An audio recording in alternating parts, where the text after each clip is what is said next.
Halo semuanya, jumpa lagi dalam program Realita Kehidupan dan bersama saya dengan Hendra. Hari ini kita akan membahas seputaran tentang dunia kerja. Karena narasumber saya satu ini adalah seorang pekerja dan beliau memiliki loyalitas yang cukup tinggi terhadap pekerjaannya. Beliau sudah bekerja yang cukup lama, 20 tahun di pekerjaan yang saat ini. Dan hari ini kita akan mendengar bagaimana pengalaman-pengalaman beliau selama beliau bekerja di tempat perusahaannya. Pak Naryo, apa kabar Pak? Baik. Luar biasa Pak ya. Iya. Jadi sekalipun saat ini kita lagi mengalami masa-masa sulit, pandemik, tapi tetap semangat Pak ya. Iya. Itu sekarang kerja di mana Pak Naryo? Masih ini? Masih di tempat lama yaitu Yayasan Sandol. Dan memang udah lama sekali dari tahun 97 sampai sekarang. Oke, berarti Bapak Naryo ini dari tahun 97 sudah bekerja di Yayasan Sandol. Iya, Itu yayasan sekolah Korea Pak ya? Iya. Bergerak di bidang pendidikan. Pendidikan Pak ya, pendidikan sekolah Korea. Bisa ini nggak Pak diceritakan bagaimana awalnya Pak Naryo bisa masuk di sekolah Korea? Ya, begini. Pertama dulu ketika saya datang ke Jakarta, Iya. memang tidak langsung di Yayasan Bekerja. Sandol ini. Dan saya waktu itu ke Bintaro kerja sebagai konveksi. Menjahit. Oh, awalnya Iya, datang dari kampung itu. emang bekerja sebagai konveksi. Dan di situ waktu itu ada saudara saya yang kerja di Yayasan Sandol, nawarin suruh ngelamar ke Yayasan Sandol ini, dan saya coba ngelamar dan diterima. Oh, akhirnya diterima di situ Iya. Pak ya, dan akhirnya Bapak bekerja sampai sekarang ini. Iya. Nah, saat Bapak diterima itu Bapak diterima bekerja sebagai apa?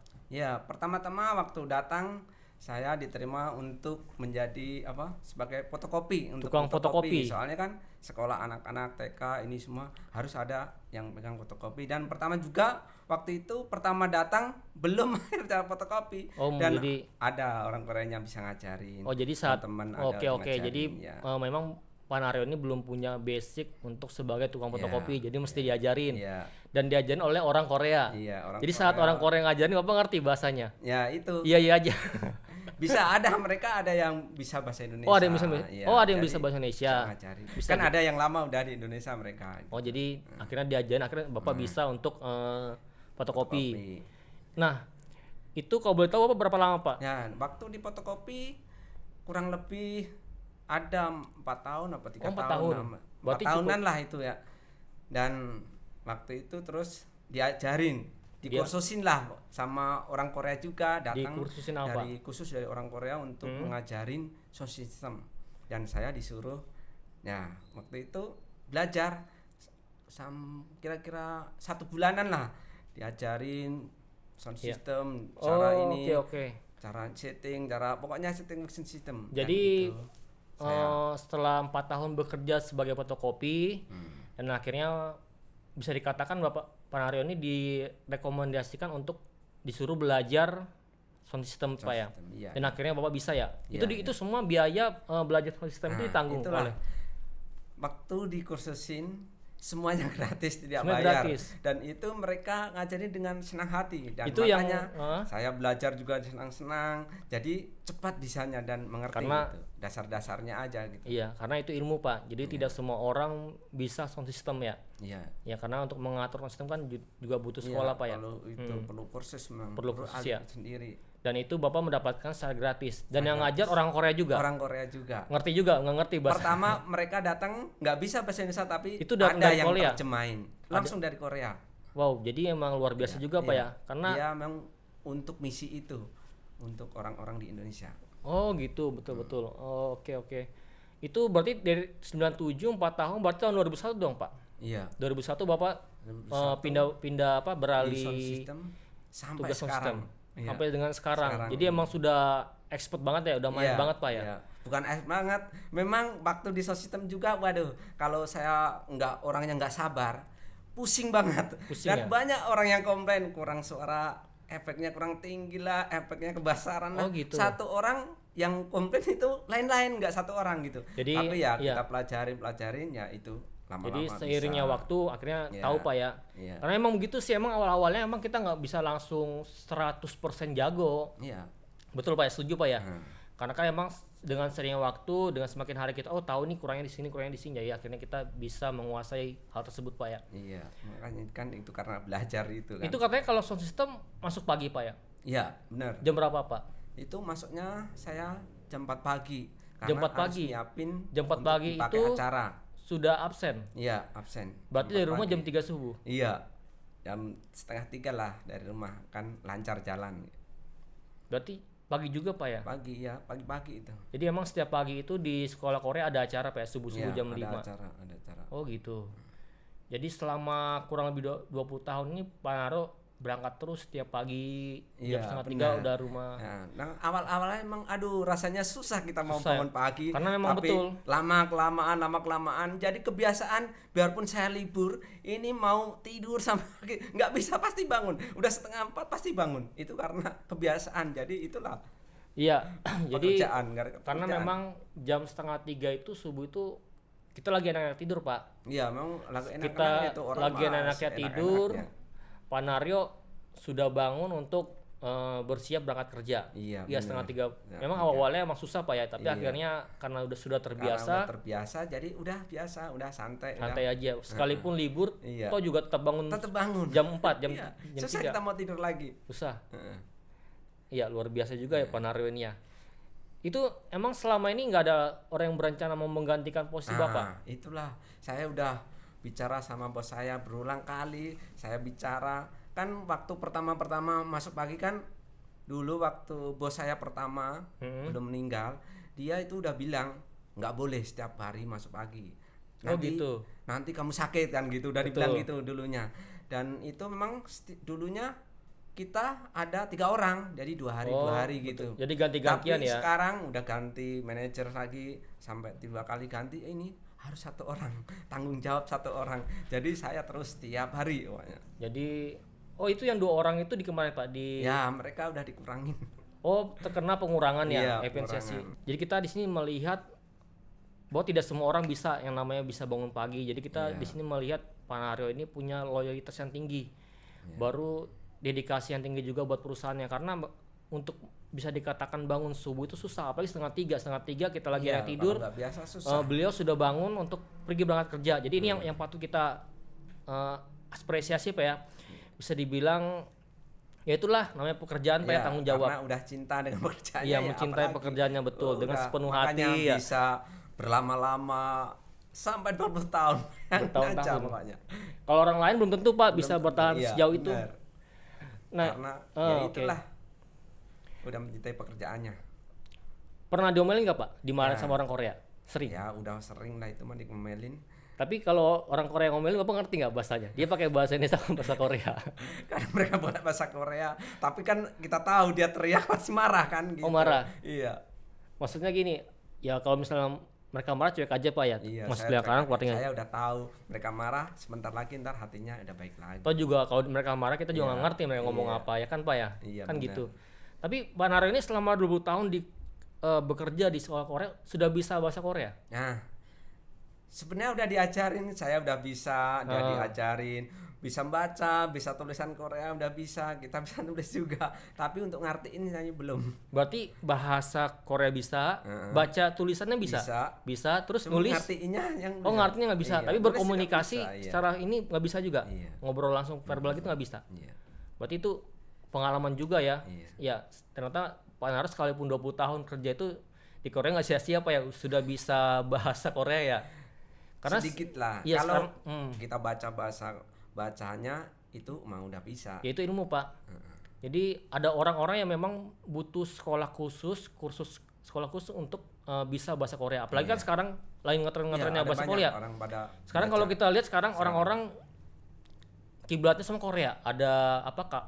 Yang grup boy band juga Korea. Ya kan? ya. Sekarang apa-apa semua orang kiblatnya ke Iya, Korea. makanya. Dulu pernah artis kan datang ke situ. Oh, dia pernah? Jadi konser pernah ketemu sama- artis? Iya pernah kan. Saya pegang audionya, lihatlah. Pernah foto bareng? Nggak berani lah. Ada ini ya bodyguardnya. Iya nggak boleh. Oh, jadi sekolah Korea itu pernah ini apa undang-undang ini ya? Iya pernah undang dari Korea. ke situ. Artis Korea datang ya. Itu dibayar Pak ya? Mungkin. Tapi saya Mungkin. nggak tahu itu. Oh gitu. Tapi mereka nyanyi pakai bahasa Korea Bapak Iya. Pak Naryo ngerti. Iya. Tapi nggak ngerti. Tapi kan ya sukalah musiknya gitu. Iya, oke. Pak Narjo katanya di saat bekerja di Korea ini bertemu jodoh juga. Oh benar ya, kan waktu itu datang ke sini aku masih bujangan lah kan. Iya. 97 itu Masih masih 17 muda. tahun. Oh, 17 tahun, 18 oke. tahun atau gitu kan, karena nggak mau sekolah lagi maunya kerja, ya udah itu lama dapatlah jodoh di sini juga di tempat saya kerja jodohnya. Dan itu Tapi sampai sebelum sekarang ketemu jodoh yang sekarang ini Pak Narjo sudah punya pacar? ini. Belum. Nah, belum punya pacar kan, masih kecil waktu itu. Oh, masih kecil. Jadi ketemu jodoh di Korea, Iya. akhirnya bisa bahasa Korea juga di tempatnya Sini, sekarang. tempat bekerja. Jadi banyak hikmahnya Pak ya dari Iya. kesetiaan Bapak di sana ya. Nah itu loh. Punya pengalaman apa lagi Pak? Katanya juga pernah sempat terkena pengurangan ya? Nah benar itu kan, ketika ganti manajer kan sudah 2 kali ganti. Oh, 2 kali Dan ganti. ketika yang ketiga ini kan jumlah karyanya banyak waktu itu sekitar 60-an lah. Oh, Terus gitu. dikurangin separuh langsung hanya 30, dan cuman saya nggak kena, teman-teman banyak yang kena. Jadi ya itu Jadi karena pengurangan, katanya untuk menghemat dia bilang. iya oke. Jadi Pak Narjo ini bisa dikatakan termasuk salah satu orang yang beruntung Pak ya. Iya beruntung karena Iya. nggak itu. Karena tidak terkena pengurangan. Iya. 2 kali ganti manajer, Nah, 2 iya. kali orang Nah. pengurangan Karena Pak kan ya. saya juga kurang pengalaman gitu kalau udah diganti terus kerjanya nyari kerja di mana. Soalnya kan udah kelamaan di sini tuh untuk Iya. keluar, jadi aduh gimana gitu kan. Nyari kerjaan susah lagi Iya, Pak ya. Iya. Iya, oke. Tapi akhirnya masih bertahan Pak ya Nah, saat ini masih ya. bertahan sampai Terus sekarang. kata bosnya Pak Narjo udah sampai di sini aja sampai Iya.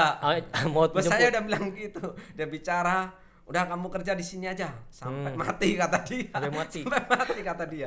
Aduh. Jadi suatu anugerah lah Pak ya. Iya, Jadi memang. kalau bisa Sekarang dilihat memang kalau lagi nyari kerja kan lagi susah kan, apalagi sekarang ini ya. jadi memang kalau kita lihat ada inilah Pak. Jadi ternyata Pak Narjo ini selama ini setia bekerja di perusahaan Bapak, tidak sia-sia lah. Karena kan dari atas Bapak mengatakan seperti itu, ya udah Bapak Narjo kerja di sini aja sampai Iya. mati ya. Sampai usia, sampai ajal menjemput kan gitu ya Pak ya. Jadi ibaratnya kita ya udah tenang kan Pak. Tidak berarti perkataan atasan itu kan bisa dipegang Pak. Ya otomatis sekalipun keadaan mendesak susah apapun perusahaan pasti Bapak dipertahankan ya, termasuk saat COVID ini Pak ya. Iya. Pandemi ini Bapak termasuk salah satu karyawan iya. yang dipertahankan, yang lain dirumahkan. Iya, banyak yang dirumahkan karena pandemi ini. Betul. Dan yang kerja cuma berapa orang aja. Soalnya kegiatan sekolah nggak ada, kegiatan yang lain kursus nggak ada. Jadi banyak yang dirumahkan. Termasuk driver Pak ya, jemput sekolah Dripper juga. udah nggak ada lagi Semua kan, cuma satu semua aja di yang satu aja. dripper aja. Dulunya banyak kan, sekarang udah dirumahkan semua. Jadi mobil semua di sana Di nganggur. rumah nggak ada, di mobil kantor. semua ada di kerja, Karena nggak di- menjemput lagi. Sekolah udah libur. Oke, udah karena nggak di libur Yayasan Korea ini ada apa? Ada antar jemput Pak ya. Iya. Antar jemput untuk sekolah-sekolah anak-anak yang rata-rata orang Korea semua Pak ya. Korea semua rata-rata Dan akibat dari pandemi ini maka ya supir-supir terkena dirumahkan, dirumahkan. dan karyawan-karyawan juga toh dirumahkan ya. Dirumahkan ya, kantin dirumahkan. Nanti juga dirumahkan, dan akhirnya Iya, karena emang banyak sekolah yang sekarang lagi dirumahkan. sistem online Pak ya. Iya. Sekarang sistem Online semua, betul. online semua. Jadi kalau sistem online juga ya karena mau diapain lagi Pak, sekarang kita menghadapi masa-masa yang susah. Semua, bukan hanya sekolah tapi semua perusahaan pun juga mengalami masa-masa yang susah Pak saat ini, karena memang pandemik ini berakibat yang buruk bagi ekonomi kita Pak ya. Iya. Ya kita ya berdoa lah Pak, semoga pandemi ini cepat berlalu, ya kehidupan kita kembali normal lagi ya kan, seperti sejak kala. Nah itu yang betul. kita minta emang. Tapi bos atasnya masih tetap masuk Pak saat ini. Masih masuk. Berarti Pak Narjo gaji nggak dikurangin Pak ya? Enggak. Tetap full ya? Iya. Karena setiap hari masuk. Iya, setiap hari masuk, saya setiap hari streaming kan. Nah itu ya, itu kan bukannya nggak ada aktivitas sekolah Pak, nggak ada acara. Iya, enggak ada. Sekarang kan mereka sekolah online semua. Terus yang Pak Narjo tetap datang pagi jam Tetap datang pagi online. Saya streaming. itu jam 4 pagi tetap ada yang online, ada yang nonton. Iya, nggak tahu lah ada nonton apa enggak, tapi kan dari Korea Zoom ke tempat terus iya, saya aplikasi streaming Zoom. ke ini lagi Untuk tempat di Zoom. iya, oke, jadi luar biasa juga Pak ya, cukup Iya. banyak pengalaman ya. Tentunya suka duka dalam selama pekerjaan ini banyak Pak ya. Teman-temannya enak di rumah, saya tetap kerja terus. Ya kan bukan enak Pak, di rumah juga nggak enak karena di rumah nggak kerja pun juga nggak enak Pak badan Pak. Memang. Di rumah kita harus memikirkan Iya. keluarga kita, ya kan? Kita harus Emang memikirkan begitu. dapur Iya, kita. kalau saya pikir gitu memang begitu. Iya, kasihan. Kan kalau mikir wah temennya enak nih pada di rumah nih gitu. Iya, tapi ya bersyukurlah Pak Naryo Ya, masih tetap bisa. bersyukur lah, tetap masih kerja, Tapi masih sekarang udah punya aktivitas. anak Pak. Ya udah punya anak sekarang. Udah pada gede-gede semua Udah ya. pada gede-gede, udah Hmm. ada 13 tahun. Tapi anak rencana nggak mau di sekolah di situ Pak? Di sekolah Korea. Ya itu mah susah karena kendala bahasanya nanti. Iya betul. Jadi ada yang mau disampaikan nggak Pak kepada penonton dari realita Ya. kehidupan? Karena Pak Naryo ini kan punya pengalaman cukup Buat banyak. penonton Ya. semua, bekerjalah yang kamu senangin. Karena ketika kita pekerjaan kita senangin, jadi kita kerjanya enjoy, enak, santai, dan itu membuat kita betah dan harus jujur. Itu yang penting jujur kan, kalau kita jujur juga bos kita jadi senang, jadi oh iyalah ada pengurangan kan kita tetap terhindar betul. karena kejujuran kita gitu. Berarti pertama harus menyukai Pekerjaan pekerjaan tersebut, ya, jujur. ya. Emang ada Pak karyawan yang nggak jujur di sana? Ih, banyak itu mah susah kalau diceritain banyak sekali kan gitu. Itu jujur nggak seperti apa? Satu aja Pak. Kalau baik satu aja Pak ceritain Pak. Ya banyak anak yang dia caranya belanja lah, beli kertas kan, oh gini belinya segini tapi bonnya segini kan. Oh, gitu. berarti itu banyak begitu. Bonnya orang. itu harganya lebih mahal daripada Iya, harga yang dibeli. Iya. Jadi itu akhirnya karyawan itu diapain Pak? Ya udah dipulang di rumah kan Di karya. langsung karena udah ketahuan kan gitu.